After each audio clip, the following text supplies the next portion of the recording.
Following months of intense political campaigning in Edo State, the Independent National Electoral Commission INEC has announced that Monday Okpebholo of the All Progressives Congress APC is the winner of the highly competitive governorship election held on Saturday, January 21st, 2024. Monday Okpebholo emerged victorious after clinching 291,667 votes to defeat Aisha Yesufu of the People's Democratic Party (PDP), who got 247,274 votes, and Olumide Akpata of the Labour Party, who came at a distant third in the race with 22,361 votes. Now, our next returning officer for the poll, Professor Frank Kuta, declared Monday Okpebholo the winner at exactly 9:27 p.m. on Sunday, September 22nd, 2024. The APC candidate won in more than 11 of the 18 local government areas, while the PDP candidate secured a narrow victory of 7 local government areas in remaining councils. The APC also took control in 2 of the key senatorial districts in the state. Joining us is the Media and Communications Officer, Yiaga Africa, Jennifer Defwat. Good morning, and thanks for joining us. Hello, good morning. Thank you for having me. All right. Let's first of all get your maybe like a general analysis of what the elections were like on Saturday. The PDP, of course, has released a statement completely declaring that the elections were not free and fair, as they expected. But what did you witness, or what did you see?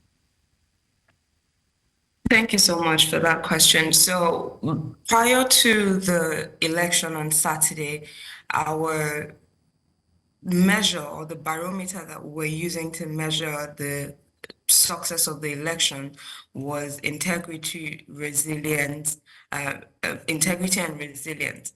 And during the process on Saturday, we saw that the process itself didn't pass either the integrity or the resilience test. So for the resilience test, what are we looking at? Basically, we're looking at voter turnout. Were people able to come out and vote? And Yiaga Africa has released a report. Late yesterday afternoon, we released a report on what we saw in voter turnout. And we had also predicted before Saturday that the voter turnout was going to be low. And our final report on that shows us that there was about 22.5% voter turnout, and which was lower than what we had seen even in 2020 and in 2016. And this 22.5% we're talking about has a margin of error of about 1.6, thereabout, because we're using a statistical measure. So with people not coming out, you could say that, oh, okay, the process didn't pass the resilience test where people were willing to come out, vote, and defend their votes. In terms of the integrity test, what we're looking at is whether the process itself was transparent, was free and fair. Now, we had 325 observers at different polling units in Edo on Saturday. 300 of those observers were stationed at different polling units that was drawn from a sample. And so the report we got from, opening of polls, accreditation, voting, the process was relatively seamless until collation, counting and collation began. And we started hearing reports of violence and interruption of the process. So at that point, we could see that the integrity of the elections at that point was marred, because we didn't see the process end as peacefully as it started, And while the election was relatively peaceful, and we wouldn't say that, it was marred with so much violence during the voting, the accreditation process, that cannot be said of the collation, the counting and collation process. So generally, this is our view, as an organization that was on ground. I am still in Edo State, So I want to pick up. I want to pick up from what you started with, with the turnout. You said about 20, Yes. is it 22% now that you said? Yes, 22.5. And that is from registered voters to actual voters, right? Yes, 22.5% of registered voters who came out to vote. That's Yes. this number is added to those who collected their PVCs. Yeah. So, I mean, is it then strange, seeing some of the results, from Edo North that show number of registered voters almost at par with number of actual voters? Of course, voting in one direction or the other, but mostly voting one party. Is that normal? Well, typically in a race where it is expected that the contenders have equal play, we typically should see a reflection of different choices, right? So different contenders being able to clinch certain percentage of votes from each party. So yes, while we recognize that that is not that is a little strange, what our reports show is not just the total number of voters who came out is not just from one senatorial district, but an aggregate of the entire state, across the 18 local government areas. So yeah, we should be able to see a representative vote that truly speaks to the desire of the people, and not just a one way. But again, this is politics, as is contended fiercely, especially with this election. And so for us, that turnout of votes covers the 18 LGAs and not only one senatorial district. All right. Talk to us about your observation regarding the allegations of vote buying. We hear of votes ranging between 5,000 to 10,000 naira per voter in several locations, including PO8 and PO8 and 9 Ward 2. There's allegations of this happening in Owan East local government area. And, just these different local government areas and polling units. Did you at any point encounter or witness the vote buying? If yes, can you please share with us? Yes, we did. We did encounter vote buying, and our preliminary reports, which we sent out on at midday on election day, highlighted most of what we saw on the field in terms of vote buying. The major political parties all were engaged in vote buying, and votes were being sold for up to 10,000 naira. And myself, particularly on election day, I was roving, meaning, I was present at various political parties, various polling units during the day.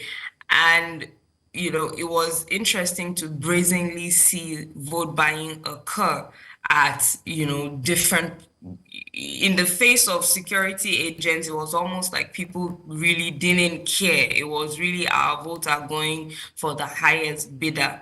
So these were concerns, again, that we raised looking at the economic outlook and how the hardship, and fuel situation has exacerbated economic hardship, for everyday Nigerians. So it was just so saddening to see that, despite voter education efforts and all of that, but that the political class are still taking advantage of economic situations to impoverish people. Was there maybe any highlight to this election? Is there one good thing you can look at and say, this is a silver lining? For example, I know there were predictions of violence being violence being an instrument that will most likely mar the elections. I did see a report of some of your officials being tear gassed. I don't know how true that is, but can you share with us if there's any silver lining for Yiaga Africa in the 2024 Edo State Gubernatorial elections? Thank you so much. So we have our final report presentation coming up later today, and we'll be able to give more details of what our overall sense of the election is by then. However, one of the things that we are, just able to see at this point is the fact that yes, there was low voter turnout, and at the collation process, there was violence. But thankfully, the voter and accreditation process went relatively smooth. And the presence of security agents was also able to curtail what could have been what could have exacerbated or just easily heightened, but that curtailing at least was able to reduce or even eliminate casualties. Yes, we had observers who were at collation centers and were hiding under tables at odd hours during the day and couldn't leave, and all of that, had some of their bags collected, but thankfully they are safe. And again, it was because security agents were able to step in at some point. So yeah, we're at this point, what we can say is we're grateful that security agents were able to do their job and step in so that the situation didn't escalate or become worse than it was. But in terms of our full and our overview and our full picture of what we have, we'll be releasing that later today. All right. So we're looking forward to seeing that comprehensive report from Yiaga Africa. Jennifer Dafford, thank you very much for joining us this morning and for the work that you've done. All right. Still speaking about Edo State, it is one of the 8 states where governorship elections are held off-season due to litigations and court judgments. Others are Anambra, Bayelsa, Ekiti, Imo, Kogi, Osun, and Ondo states. According to INEC, 2.2 million people with permanent voters' cards decided Obaseki's success on Saturday, September 21st, 2024. With 291,667 votes, Monday Okpebholo has won the election.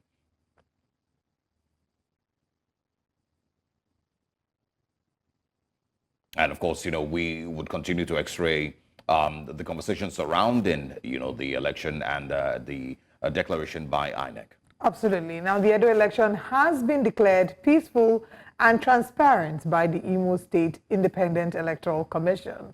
How peaceful and transparent is it? We'll be joined this morning by our guest, who is an observer at the Edo elections. His name is Emwanta, and he's the chairman, Partners for Electoral Reform. Good morning. Thank you very much for joining us. Before we get into the conversation, let's have a look at the gubernatorial candidate for the All Progressives Congress, jubilating and celebrating his quote-unquote win. And I thank Edo people for choosing the right person for the job. Look, the new Edo is rising. I'm here to develop Edo. I want to transform Edo the way it should be. I want to tell you that I'm starting from where I'm social stop. And I want to let you also know that I would like to emulate what Akpabio has done in Akwa Ibom State. Edo will receive a new transformation. By the grace of God, Edo is back again. There you have it, the gubernatorial candidate of the All Progressives Congress giving his speech shortly after the announcement. Let's now join our guest, Mr. Wangu. Let's talk about the Imo State elections, the Imo State Independent Electoral Commission. They've declared this free and fair. Is this a position that you agree with? Is this something that you think is free and fair based off some of the evidence as well that has been posted on social media, and some of the allegations of vote buying and the irregularities that may have plagued this election? Let's get your overall sense of it. Well, thank you for having me. First of all, you'd have to look at election from a more wider perspective, knowing that it is a process. So is to say the vote, accreditation and voting, how did it go? And I think there's a broad sense in which observers and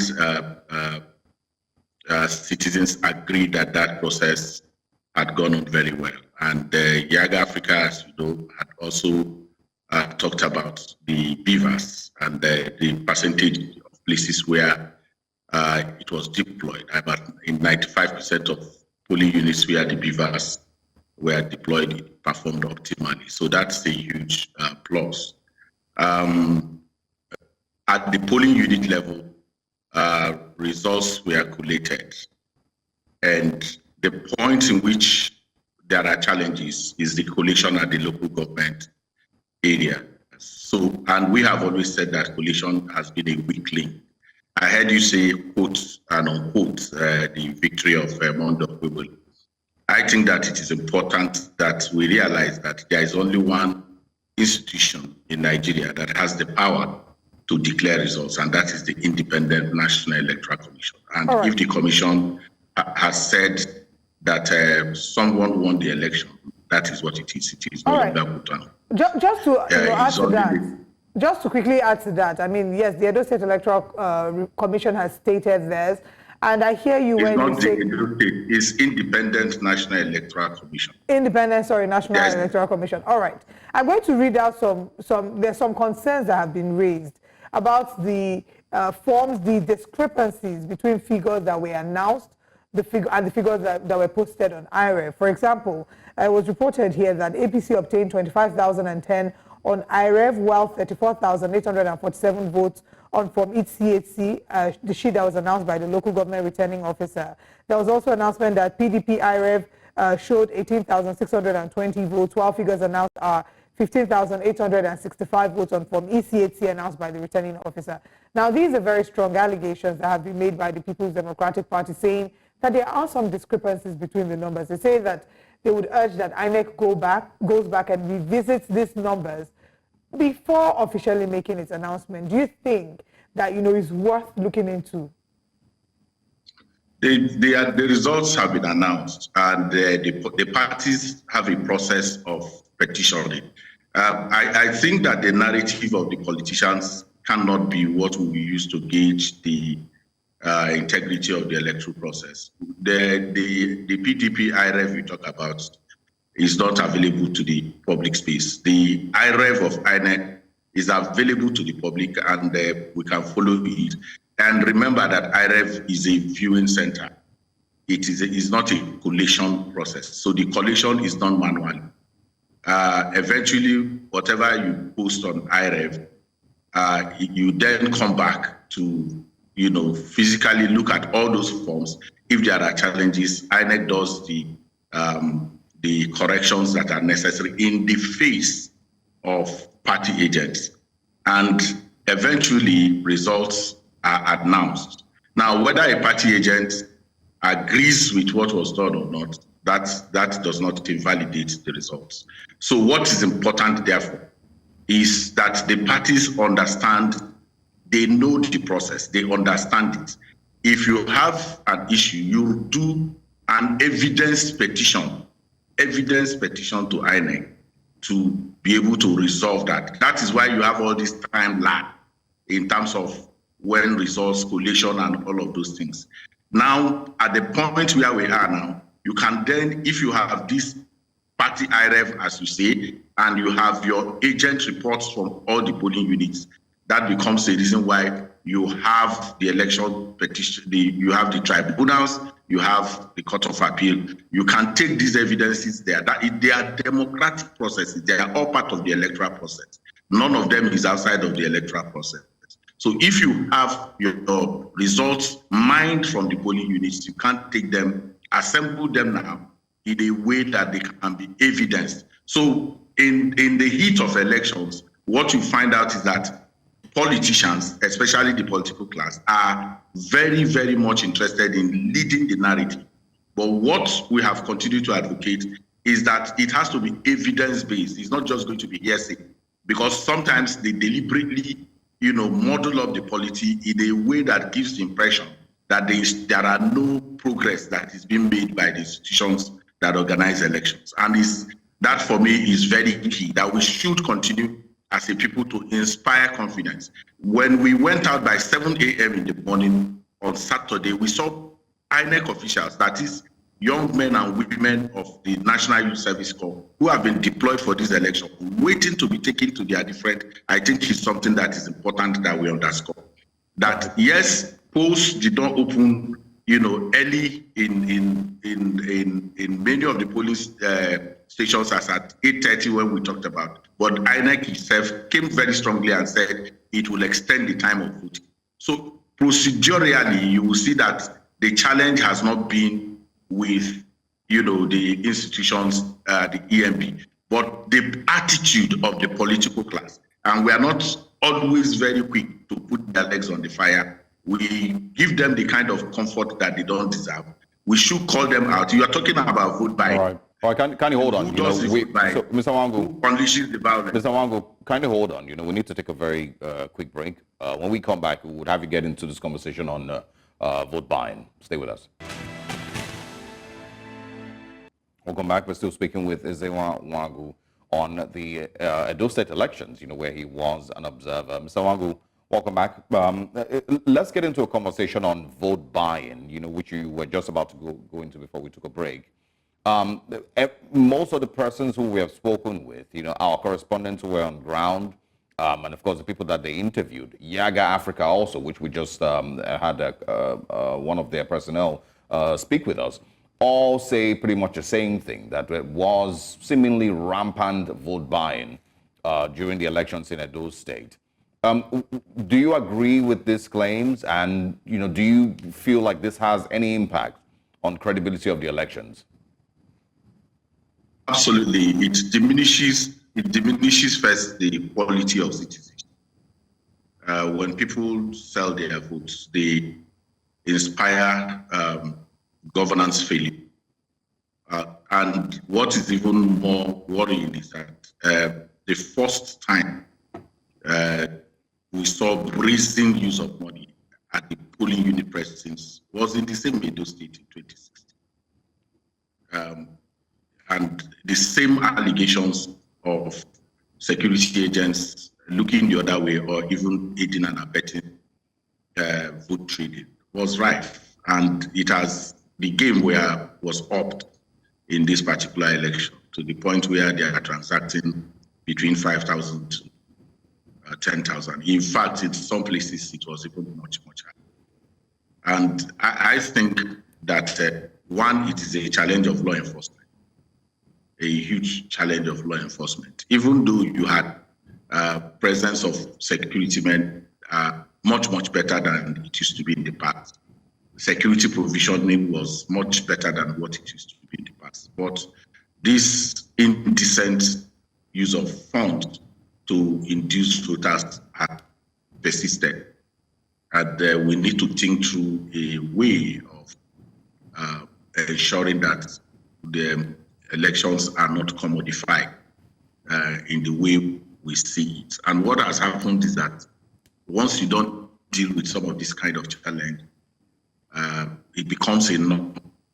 And we've been able to push them out of polling unit areas most of the time because the law is clear that this happens. But I know that the EFCC made some arrests, advertised some arrests that were made.